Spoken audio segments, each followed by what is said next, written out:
Welcome. Trauma is my jam, and by that I mean I help you understand what's going on inside your body.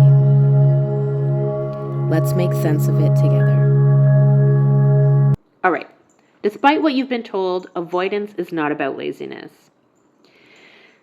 Avoidance is actually the nervous system trying to prevent distress from happening. And that's why you can avoid things you generally care about. Not because you don't want to do them, but because your body has learned something about the experience that feels overwhelming, unsafe, or emotionally costly. Now, one of the biggest misunderstandings around avoidance is that people assume avoidance means laziness, lack of motivation. Oh, the personal one I hate the most is that you don't care, or poor discipline. But from a trauma-informed nervous system perspective, that's often not what's happening at all. A lot of avoidance can actually be what we call experiential avoidance. And experiential avoidance is exactly what it sounds like. A nervous system trying to avoid uncomfortable feelings, overwhelm, anxiety, shame, vulnerability, disappointment, or becoming emotionally activated. Because your nervous system learns through experience, not logic. So when something has repeatedly felt distressing, the body begins to associate the experience with discomfort. And eventually, the nervous system starts moving you away from it. Because that's what it's designed to do. Protect. And that's what protection looks like. And the reason avoidance becomes such a powerful pattern is because, it works. At least temporarily. The moment someone avoids the conversation, the appointment, the email, the task, the nervous system feels relief for that couple seconds. And the brain learns avoiding helps me feel safer. But here's the problem. Avoidance reduces distress in the long term. But it often increases it in the long term. Because, you guessed it, the situation remains unresolved. The anticipation grows, the anxiety grows, and the nervous system, it never gets the opportunity to learn that, yes, this may feel uncomfortable, but it's survivable. Now, for me personally, one area this showed up really strongly was medical appointments during the early years of my brain injury recovery. And logically, I knew the appointments mattered. I knew I needed the support, but I still avoided making appointments, putting them off, delaying calling, avoiding follow-ups. And for a long time, I judged myself for that. Because from the outside, it looked, irrational. But when I started to understand my nervous system, it actually began to make a lot more sense.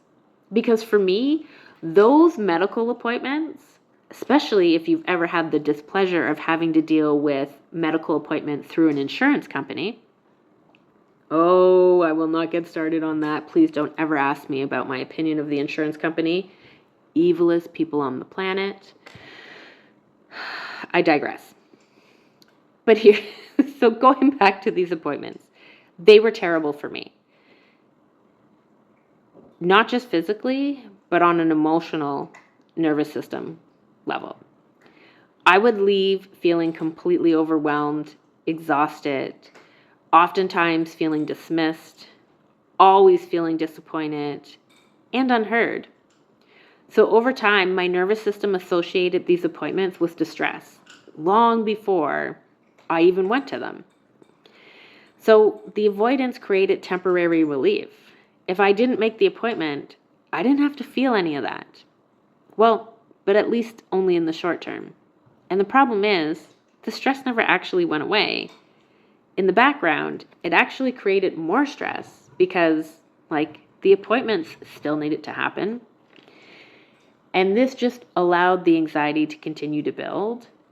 And now the task started feeling even bigger and heavier over time, the longer I put it off. So what can we actually do with this? First, we have to stop treating ourselves like we're the problem. So for me personally, this came up a lot, again, around medical appointments during my brain injury recovery. I knew I needed support. Logically, I wanted the appointments, but my nervous system had learned something different about the experience. It learned that these appointments were extremely overwhelming for me. They left me feeling exhausted. I always left disappointed and discouraged and feeling, well, really unheard. So instead of judging myself for avoiding the appointments, the first shift was to understand that my nervous system is trying to protect me from distress, which makes sense because we wouldn't knowingly sign up to do something that is hurtful or stressful to ourselves. So that awareness alone changed so much for me because now I wasn't approaching myself with, what the fuck is wrong with you, Pam? I was approaching myself with, what happened that made my system learn this? So instead of forcing myself through the experience, I started thinking about, how do I support my nervous system through this experience differently? So sometimes that meant planning recovery time after the appointment, or coming to the appointment more organized so I felt more grounded, or bringing somebody with me to help advocate on my behalf. Sometimes it meant scheduling appointments at times where I knew that I would have more capacity, so being clear on the phone that mornings were the best time of day for me, and acknowledging beforehand, before I even called to make the appointment, that this might feel activating for me right now, but I'm safe to move through it. Because healing isn't always about removing discomfort.